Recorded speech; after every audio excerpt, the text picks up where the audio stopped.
Alors, aujourd'hui, on va s'intéresser à un vrai géant de l'énergie, Taka Morocco. Mais attention, c'est un géant qui est en train de complètement changer de visage. On va décortiquer ensemble comment l'un des piliers énergétiques du Maroc est en train de prendre un virage vert, et pas n'importe lequel, un virage vraiment audacieux. Ok, pour bien comprendre ce qui se passe, voilà comment on va procéder. On va d'abord voir le rôle clé de Taka, ce qu'il représente. Ensuite, on se penchera sur le double défi qui les force à bouger. Après ça, on plongera dans leur fameuse stratégie verte pour 2030. Et bien sûr, on ira voir ce que ça donne sur le terrain, avec les projets concrets, avant de conclure sur l'impact de tout ça pour l'avenir. Allez, c'est parti pour la première section. On commence par la base. Qui est vraiment TQ Morocco? Parce que pour bien comprendre où ils veulent aller, il faut d'abord savoir d'où ils partent. C'est essentiel. Alors, attention, on ne parle pas juste d'une boîte parmi d'autres. Non, là, on parle vraiment du pilier qui alimente le Maroc en électricité. C'est le socle, la fondation de tout l'approvisionnement énergétique du pays, et ça, depuis des années.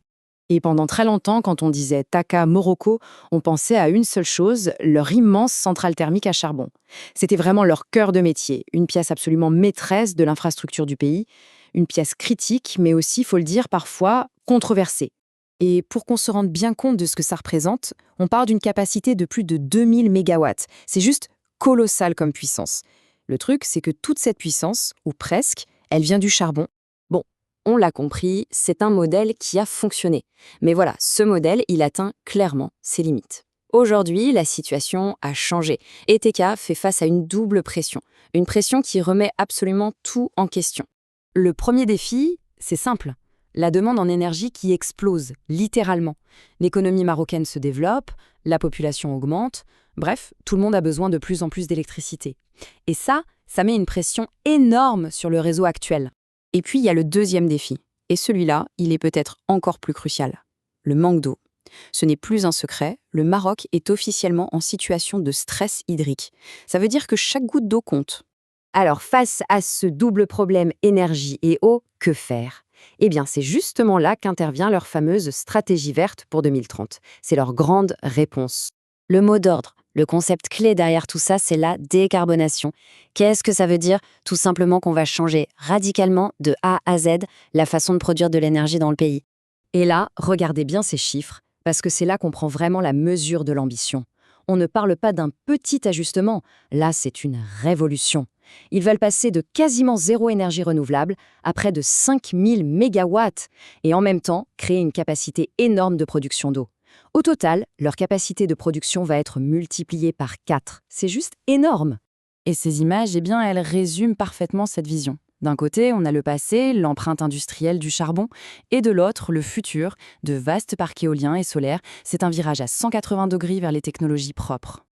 Ok, une stratégie sur le papier, c'est bien beau, mais on sait tous que ce qui compte, c'est ce qui se passe sur le terrain. Alors la question, c'est, concrètement, comment est-ce que cette vision devient une réalité?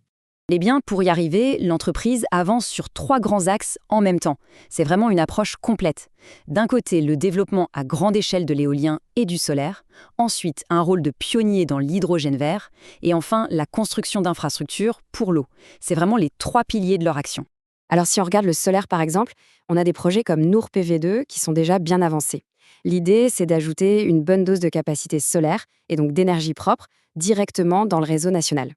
Pour l'éolien, c'est pareil. Le projet Boujemil, par exemple, est finalisé et prêt à être développé.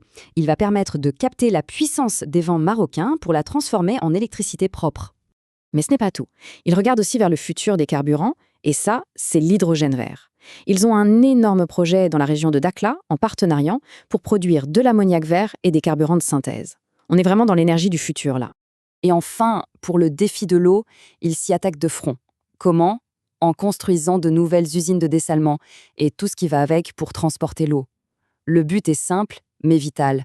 Transformer l'eau de mer, qui est abondante, en une ressource précieuse pour tout le pays.